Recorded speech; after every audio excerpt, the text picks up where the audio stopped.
So hello guys, so yung gagawin natin ngayon is installing server 2008 and settings with proper setup requirements, Active Directory, installing domain controller and installing DNS.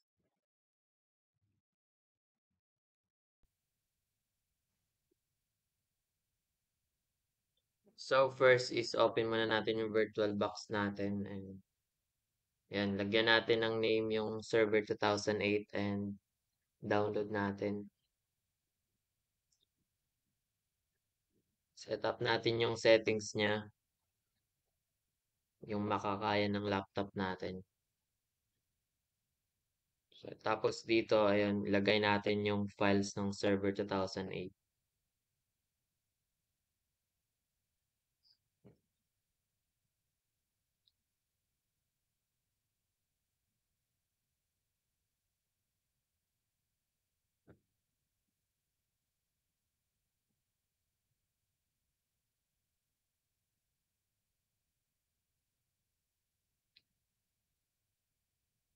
So, ayun, dito, start na natin siyang i-install. So, dito, piliin natin yung Windows Server 2008, yung standard. Then, dito, accept lang. Tapos, dito is, ayun, again. So, ayun, accept natin siya. And, piliin natin yung custom.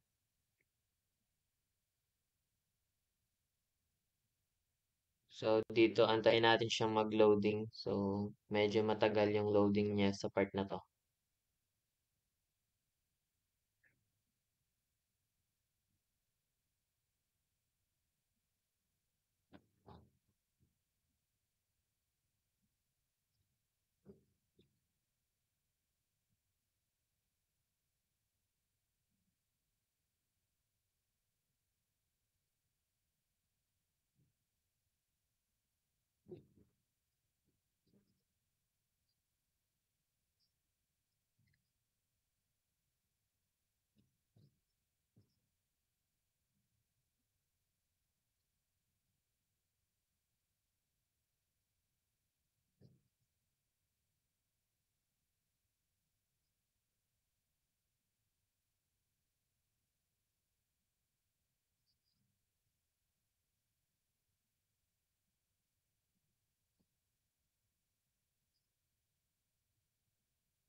So, ayan, after niya mag-install is magre-restart muna siya ulit.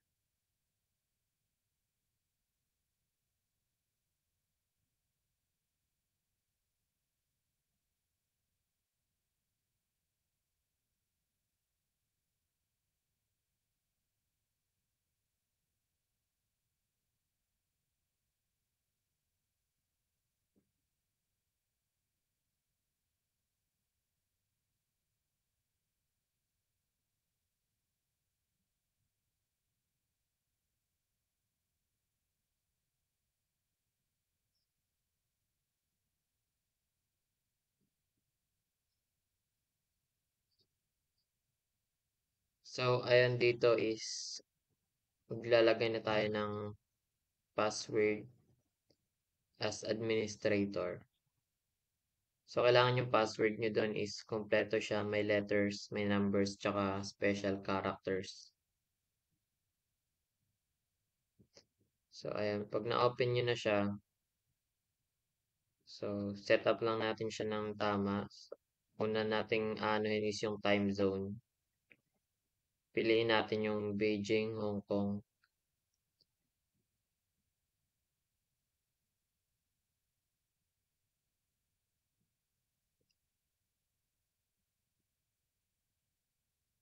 So, ayan. Click lang natin yung arrow up para ma-adjust yung time. Next is configure network. So, click nyo yan. Properties. And then, uncheck nyo lang yung version 6 dahil hindi naman siya natin gagamitin or hindi na siya kailangan sa gagawin natin. So, ayan. Use the following IP address tayo. So, para malaman nyo yung IP address is punta lang kayong command prompt tapos type nyo lang ipconfig. So, ayan. Lagay natin dyan yung IP address na nakalagay doon, tsaka yung default subnet mask, and then click OK.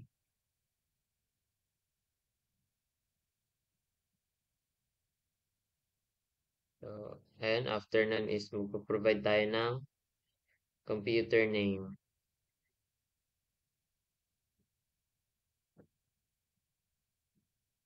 So, ayan, papalitan natin yung default computer name niya.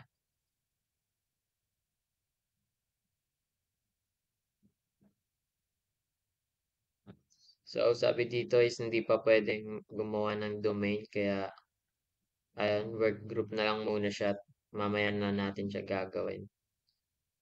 Kailangan pa siya ng ibang process.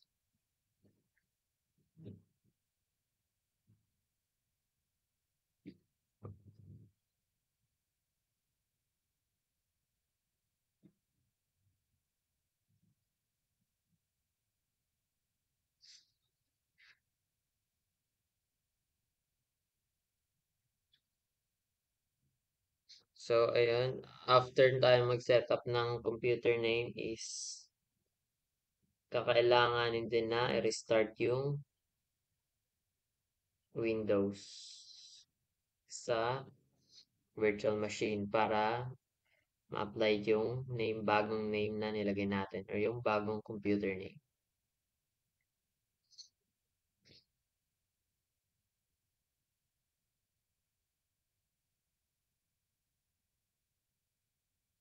So, ayan dito, pwede nyo pindutin yung control delete na lang. So, ayan, diretso na kayo. Magta-type na kayo ng password nyo.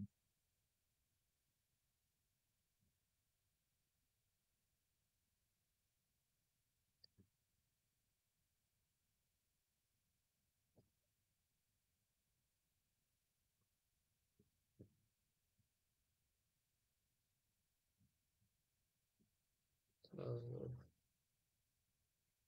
so,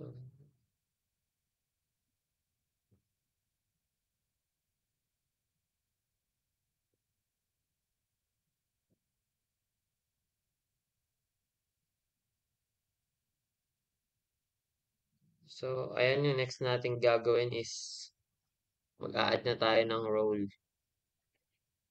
So, ayun, mag-a-active directory domain na tayo. So, yun yung i-click natin. Tapos, add requirement. Ayan. Active Directory Domain Service yung pipiliin natin doon. O, pagdating dito, introduction to Active Directory Domain. So, next lang natin yan. So, ayan. Active Directory Domain Service. So, pagdating dito is, ayan, click natin install.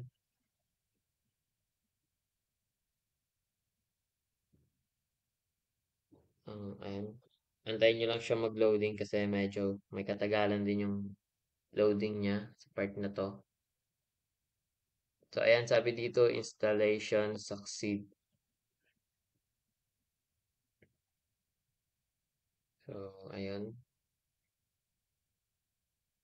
So, yung gagawin natin dito is i-restart muna natin siya. Ayan. For recovery. Reconfiguration. Yan.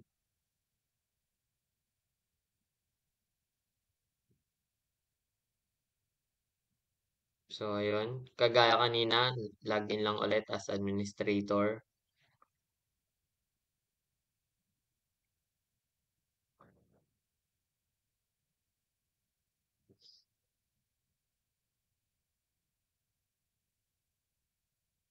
Ayun, kung makikita nyo dyan, meron na tayong local area connections wherein yung nakalagay dyan na IP address. So, ayun, yung nilagay natin.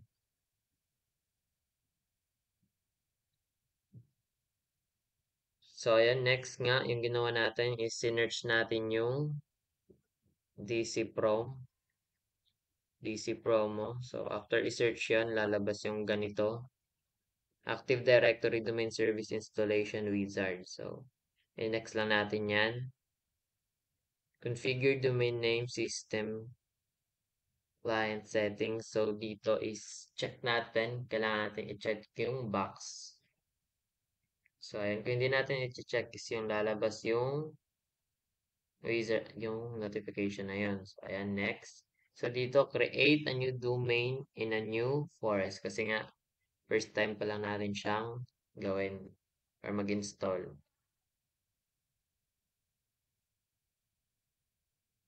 So, dito is, ayun, pwede kayong mag-isip or kung meron kayo, gumawa kayo ng root domain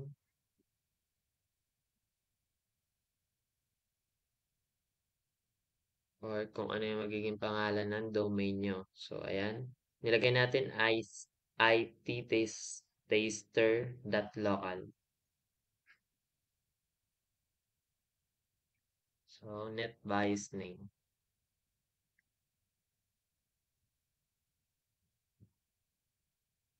So, sa part na to is, next lang din natin to. Ayun, dito rin.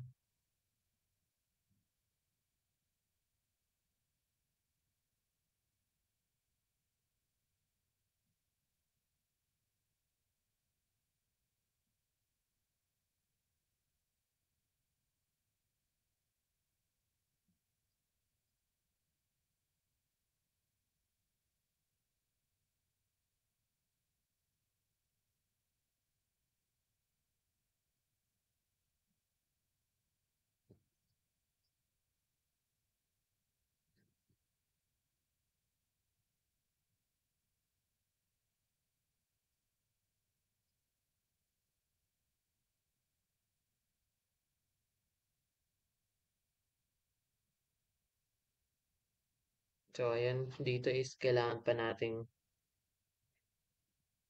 gawin to. Ayan, magsiset up tayo ng directory service, restore mode, administrator, password. So, ayan. For restoration yun yung password na ilalagay mo or gagamitin mo. So, dito may lalabas na summary. So, dito is isi-save natin yung na-install natin.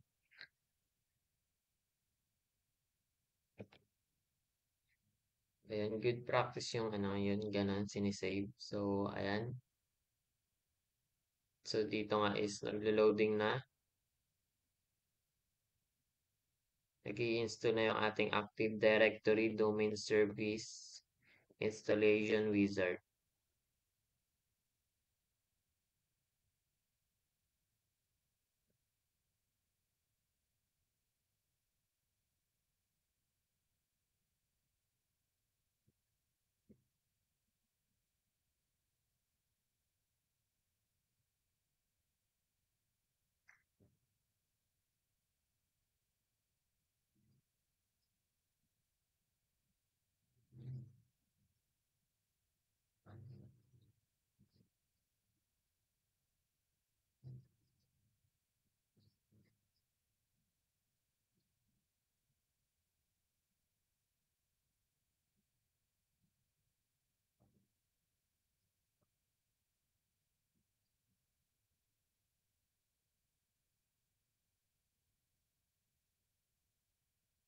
So, dito is na-restart ka natin yung computer para ma-apply na yung lahat ng binago natin doon, sinetup natin. And dito is makikita na natin if meron na nga tayong Active Directory domain at kung ano na, domain controller. Yun, meron na tayong domain controller.